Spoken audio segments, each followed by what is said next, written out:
Ready? I hit record. I didn't see it.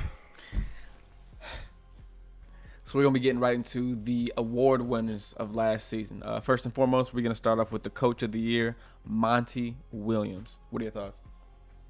You first, bro. Man, they should have gave that one to Spo. I think they should have gave it to Spo, man. And the reason I say is because if you think about it, Spoelstra has never really gotten any type of serious respect, from the media. If you think about when he first started coaching, he had Dwayne Wade at his very best, dragging him to the playoffs, putting wins on the board. Then the Big Three era happened. You got LeBron, Wade, Bosh. Then you add Ray Allen into the mix, all those guys. It's easy to get overlooked when you had that type of roster. But the job he did after all of them were gone, I think it was the first season after D. Wade was gone. They started the season injury-riddled, shorthanded, ton of different lineups. I think they led the league in different lineups at the halfway point of that season. They're 10-31. They go, once everybody's healthy again, they go 31-10 in their next 41 games, finish the season at 500, and almost make the playoffs. That's a coaching job. Respect. So very impressive. Through those tougher seasons, he sharpened his tools, got better and better and better each year. And now he is, I guess the word savant comes to mind. All right. He is a mastermind type of coach. I put him in the upper echelon. When we look across the league, he's in that Greg Popovich class to me. That may come off as a biased opinion, but if you watch what Spo's been doing from 2008-09 all the way till now, he's got to get one before his career is over.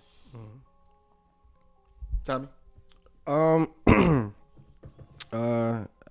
agree. I think. I like Monty. I think he should have gotten it before. The year before. Yeah. I think this year he pretty much, you pretty much said everything. But just in a nutshell, to me, yeah, I think he should have got it before. I think this year should have been Spo for sure. He's proven himself to be like somebody who can stay and run pretty much anybody at this point. Yeah. You know what I'm saying?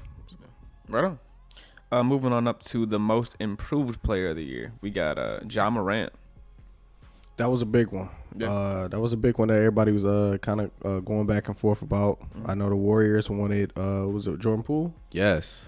They wanted Poole to be. A lot of people were speaking about Ja kind of already like hitting the ground running from the time he got in the league. And, with Jordan Poole, obviously doing the opposite. You know what I mean? In terms of name, in terms of, and things of that nature. So, I can understand both sides personally. I didn't really have like a here or there when it comes to it. I feel like both sides kind of had points to a degree. But, so I'm going to leave that to you, though. I don't think Ja had a claim to most improved because he was already rookie of the year. So it's like he has a track record of showing that this is what his trajectory is. So basically, by coming into the second year, he was doing what was expected of him. That makes sense. That's like, growing up, we didn't really get allowance for making our bed and cleaning our rooms. That's what we were supposed to do. Fair. That was the expectation. You know what I'm saying? No, totally. Yeah. I think he did what is expected of him. Jordan Poole, on the other hand, had the added pressure of, okay, everybody on the roster is healthy except for Klay Thompson. If we get Klay back, we can go here. But until then, we need you to hold down the fort. For him to not only, just play well, but he's leading the league in free throw percentage. He's shooting a high clip from three-point. He's increasing his scoring output every single season. And then coming into this season, he's a reliable second option. not just the third or fourth option once Clay came back. He was a reliable second option the entire season. I think you got to give him his nod because we went through it the other episode when we talked about Memphis. They were still playing very well without John Morant. I don't know that if Golden State doesn't have Jordan Poole playing as well as he was, if they reached the level of success that they did. So that's ultimately what it comes down to. I mean, in terms of how much impact a player really has on the rest of the squad, right? It's not just about what that player shows themselves, but what they can bring to the table. So I would agree with you. Looking at 6 men of the year, Tyler Hero. So 20.7 points per game, 5 rebounds, 4 assists. What are you thinking? Well deserved? Yeah, for sure. No question. And not even a Miami bias, man. Like Tyler came in saying like, "Yo, I'm gonna show everybody." You know, he was kind of left out of that loop in terms of, you know, to a degree, in terms of Ja and Zion, and you know, granted they all have different roles for each team. Yeah, but you know, for him to just come out the gate like, look, this year is gonna be different, and I'm gonna prove it. And he did. You know, honestly, like we talked about it before. Yeah. Where I, you know, even myself in your older videos was like, yo, I don't know if he can or, you know. So I'm not even gonna like be like, yo, I knew it all along. Like, nah, I had doubts. Yeah. You know what I'm saying? Just based on position and role. I was like, I don't know, man. And whatever I said got tossed out the window. I'm gonna be honest. Now you know. You know what I'm saying? Now I know. Right on. My bad, Ty. I think it was very early on. He had that locked up. You just see the way he was playing. He was in a comfort zone, because if you think about the year before, it was the awkward thing with no audience and stuff like that because of COVID. But on top of, he's in and out of the starting lineup. Is he a starter? Is he coming off the bench? What's his role? Is he second, third option? So on and so forth. He had a clear, defined role coming into the season. Also, he had a different mentality. Like, I belong in the same conversation with those guys. So you see the results. He got buckets. The problem that we see now is, can he do that consistently? Because if he does that consistently, that may not be his first 6 Man of the Year award. And that's a big assessment. I think he could be a Manu Ginobili. Okay. Not because he's white. Right, but I'm talking about I get what you're saying. the role of coming off the bench, but you're really a starter. A clear-cut starter, yeah. I think he's Miami's Manu. Okay. High praise. And even if people like, you know, I mean, obviously, who cares? But even if people are like, oh yeah, because you look, Lou Williams, you know what I'm saying? Yeah. Like, pick anybody, you know what I'm saying at this point. But Jamal Crawford, you know what I mean? I saw for my old folks, not old folks, right, my older crowd, Vinny yeah. Johnson. I saw Tyler working on a lot of ball handling over the summer. Saw a lot of clips of that. So I'm really, really happy on that. Because I saw him lift weights. That's what I seen. I seen him lift weights. That's a good thing too. Both things we want to see. Yeah. I just to have somebody that at least working on even more the ability to create. I mean, we all know he can shoot the ball and stuff like that. But the one thing that him coming in and I'll say even Duncan Robinson, I was just like, dude, I just want to see y'all be able to create and defend. Like, I already know you can kind of pretty much do everything else, and I like the confidence that Tyler Hero has right now. So right on. I mean, if you and about his defense, he didn't really do it well a lot of times, but you seen he wanted to. For sure. That's a start. You know what I'm saying? That's what I like. Then you go into the season, you got the mentality down. All right, lift weights. Yeah. let's put in the work. Learn some technique, because defense at that level is a technique.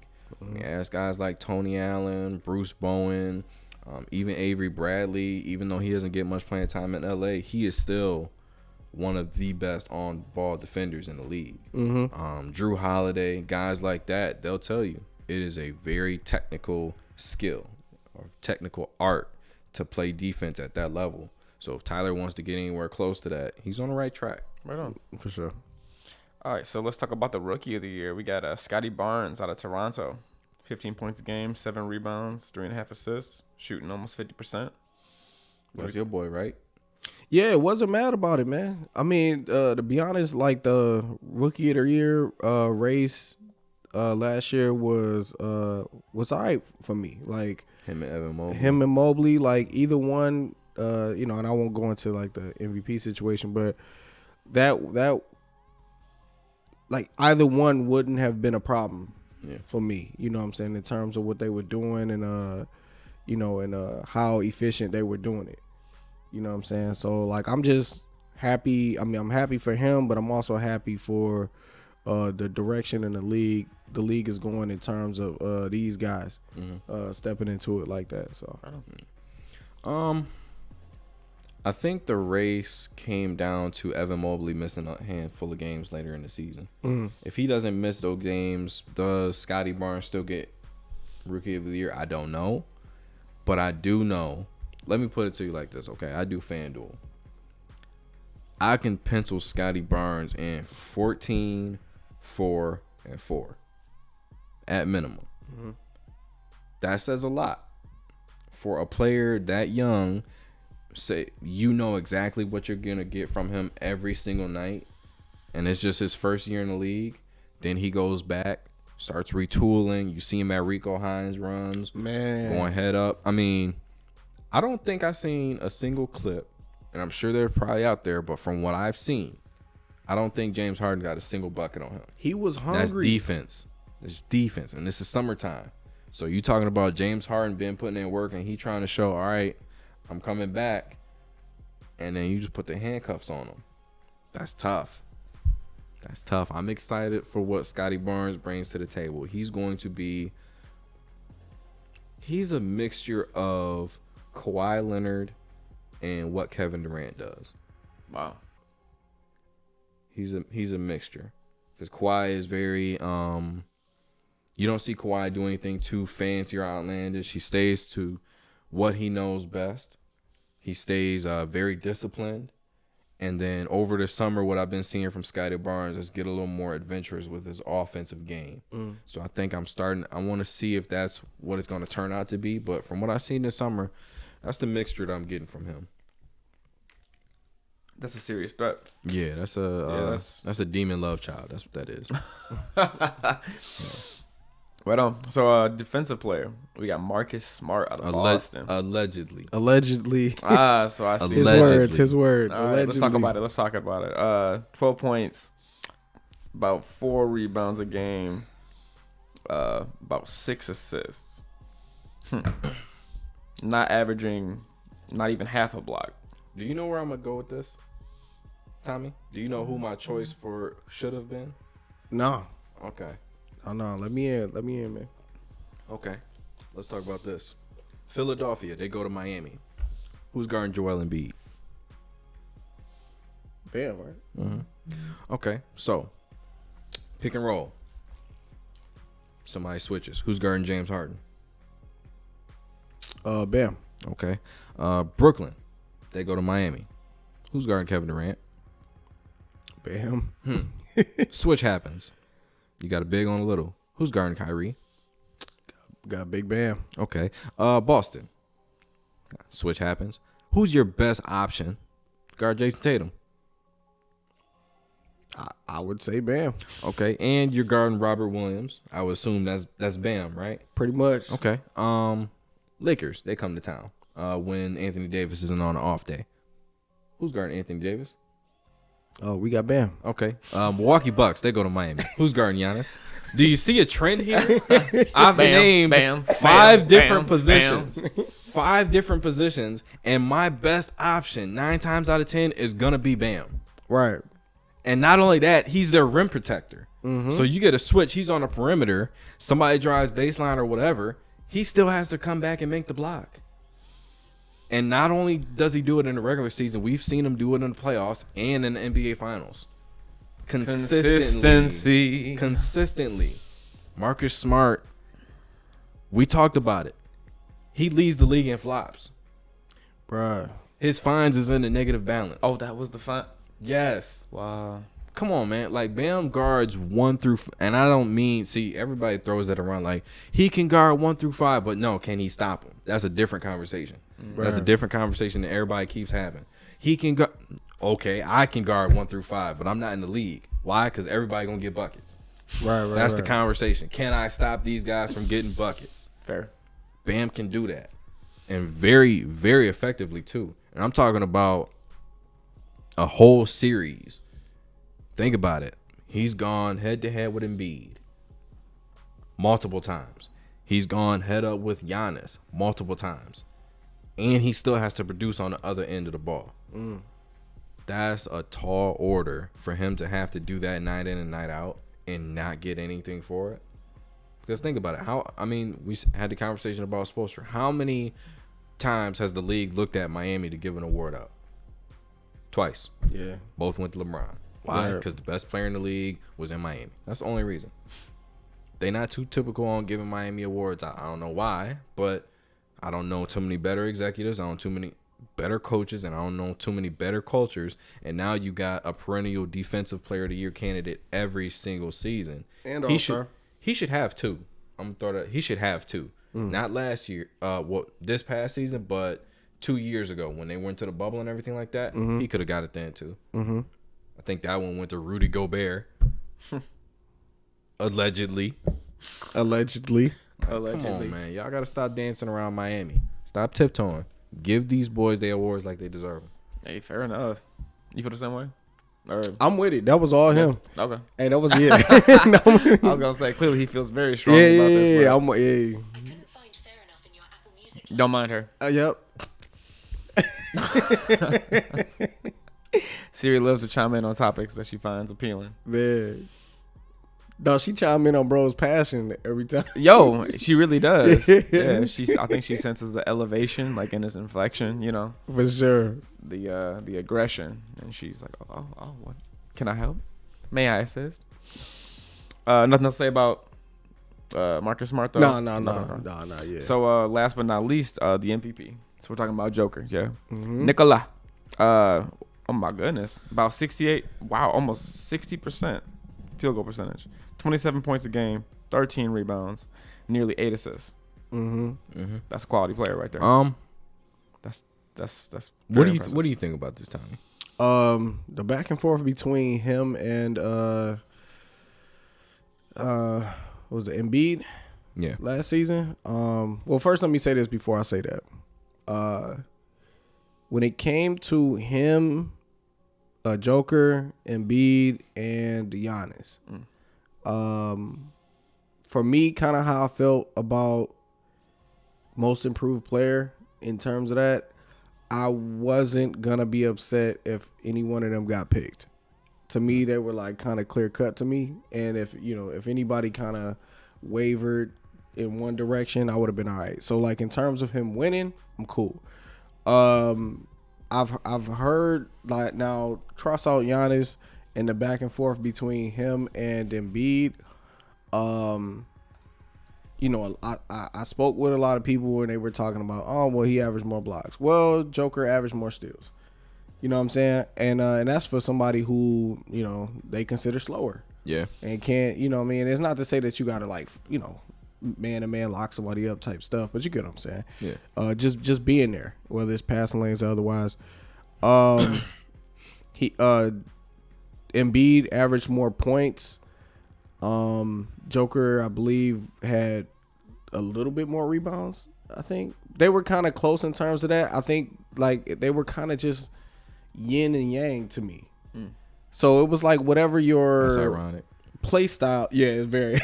So it's like however your play style is, or whatever, or whoever you liked, I guess in that moment in time, especially towards the end, was gonna be somebody that you gravitated to. I just didn't think that they did anything more than the other. If me personally, the way I like the way they both play.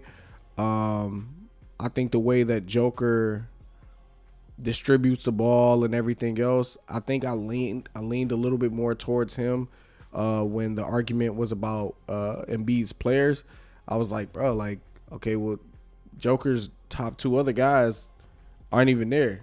I mean, you got Will Barton, you got Eric Gordon, who, should step up. He got, he really don't have too much of anybody and still producing, and they still ended up making the playoffs. Yeah. What's his position?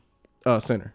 So they're both centers. Yeah, same both position. centers. Same position. So, like, and you got Seth Curry left and, like, and everything else, but you still ended up with James Harden. You still got Maxey. You still got Tobias Harris. So you had so many more. Yes. Even after the ones that you maybe have not wanted to leave left, you still ended up the return with something like the same, if not better. You know what I'm saying? As opposed to, the Joker to me, who really, it's a one-man show. I'm gonna put it like this because I'm hungry right now. Yeah, for sure. The Sixers were like a loaded chalupa. Okay. And the Denver Nuggets just had a soft taco with hot sauce. All right. That's Joker was the hot sauce. Yeah. Yikes. Yeah. Soft taco. I don't like the way is that all you got to say about it? Like, I don't like the way you said that, but that's it. let's move on. Okay. For sure. All right. Well, that wraps up the awards for this year. Do you want to talk about future potential upcoming year? Yeah. Okay. This coming season, I'm solidified on Coach of the Year and Six Man. Who you got? I think Smoke gets Coach of the Year. Okay. And I think Six Man goes to Tyler. You go Back. Okay. I go to Tyler. back to back. I think we go back to back. Right on. Yep. How about you? His Anybody boy locked Jack in? Harlow. Anybody locked in? Nah. Fair enough. I'm gonna be honest. Nope. Yeah, fair enough. Anywhere else? We'll check back in. Anywhere else? What do you mean? Like, you talking overall or you Just talking over- about? Yeah. Overall, I don't. Yeah. I think it's kind of a toss up this year just because of health and everything else for me right now. I have two Okay. for most improved. Because he got traded or he signed with New York. Mm-hmm. A lot more minutes, a lot more ball handling.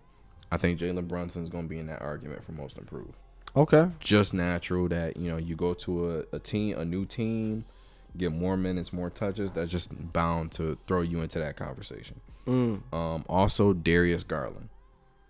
I think Garland has to be put in that conversation because, he was an all-star. Whether, you talk about being subbed in or not, you were still an all-star. Okay? I think this is one of those seasons where he can thrust himself into, that rare air, or not rare air, but that stratosphere of John Morant and all those other young, talented guards. I think people are going to start to notice him a lot more this year. Who's the coach for Cleveland? Bigger staff. Okay, I'll at least say this then. Bigger staff. If they if they end up having like if they end up being like top 4 in the East somehow, I'll say he gets Coach of the Year. Wow. Yeah. Wow. Okay. Yeah. You got thoughts on that? Or? It makes sense. Yeah. It makes sense. Mm-hmm. Because, like I said, you add Donovan Mitchell, you have the most improved player in Darius Garland. Your team is going to be playing well. For sure. It's They're a going to be matter of playing well. How well you manage that, yeah. How well you manage that. Right. Because also you look at, let's talk about the other coaches that he's going to be coaching against. Doc Rivers, tired of him. Steve Nash, his days are numbered. Coach Spo, he's legit. And Ime Udoka, he is No longer here. for now. So it's the door is wide open. Right. The door is wide open. Right on. Wide open. All right, I think that wraps up awards ceremony. Unless you got something else you want to speak on. Defensive Player of the Year. That's Bam Adebayo. Forgot to mention that. Okay. I forgot Rookie- to mention. How rookie- many times did he say Bam? Like 37? No. For this upcoming season. Oh, my For bad. this upcoming season. My bad. I was Defensive like, we know how Player you of the feel. Year is Bam, but Rookie of the Year. Rookie of the Year. What you thinking? I'm thinking of the main guys that I've watched for. All right, so Keegan Murray is in Sacramento. They're going to be improved, but I don't know how much of that is going to do with him. Jabari Smith, I hope he gets the touches he deserves, because without CW being there in Houston, That's definitely going to be his new name, C-Dub. Yeah. We're going to stick with right, that. without CW in Houston, there leaves a gap in the offense For sure. that he can contribute, he can shoot, rebound, defend at a adequate level, because this is gonna be his rookie season. He gonna get rocked a lot. Right. People gonna be going at him. Right. So I mean, if he can hold his own, I think he might be able to throw his name in the hat. The table is set for Paolo Banchero. I was just about to say Easily. that. I was just about to say easily that. set up for him. Yeah. I'm gonna go out on a limb here. Okay. I think, because if I'm not mistaken, there's only been 3 or 4 rookies that have done this, the 25-5, since LeBron. Okay. Right. So LeBron did it. Did Luka do it? I would imagine Luka did it. I imagine he did it. I know Tyreek Evans for sure, off the top of my head. I think he puts his name in there as the next 25-5 this season rookie to do that. Okay. When you say 5, we're talking 20 assists. points, 5 rebounds, 5 assists. Oh, Yep. rebounds and assists. Yep. Okay. So I think he gets the 25-5 done this year, and ties up that rookie of the year. Now, MVP. We talked about Boston and how if they're gonna be in the conversation, Tatum has to be at that MVP level. We talked about Luka losing a number 2 option. He has to be in the MVP conversation. KD, all this, I want to get traded, whether you agree or not, he has to be in the MVP conversation. We know LeBron is healthy. He's going to be in there. Joker, Embiid. The one name that nobody's really tossing around is Steph Curry for regular season MVP. I don't know. I mean, has he just not been He's the finals MVP. He is still that. I mean, fair enough. I think people just overlook him. Obviously, he's not the tallest, he's not the strongest, but that man is an assassin. He gets the job done. What they do record-wise this season will determine his chances of winning MVP. Fair. My pick though to get the award, I got Luka. Okay. I think 38-8 is going to put you in the top 5 percentage-wise, and your winning record is what's going to put you at the top of that list. So I think this is the year Luka gets his MVP. I'll agree just because I feel like they've been trying to push Luka. Like, he's a phenomenal player. Like, that's, game recognized game. But I know they've been trying to push dude. And, I don't think in terms of winning, I think they'll have a winning record. I don't think they'll, win any championship or anything like that anytime soon. But, especially with his play style. But, I think he'll collect as many individual rewards as he can. Yeah. That's as far as I go with it. Better? All right. All good? All set? All good. All right. So that's your wrap up for last year's awards winners, future predictions. Last thing we got to discuss is championship, yeah? Yep, we're going to do that in the next one. Right on. On to the next.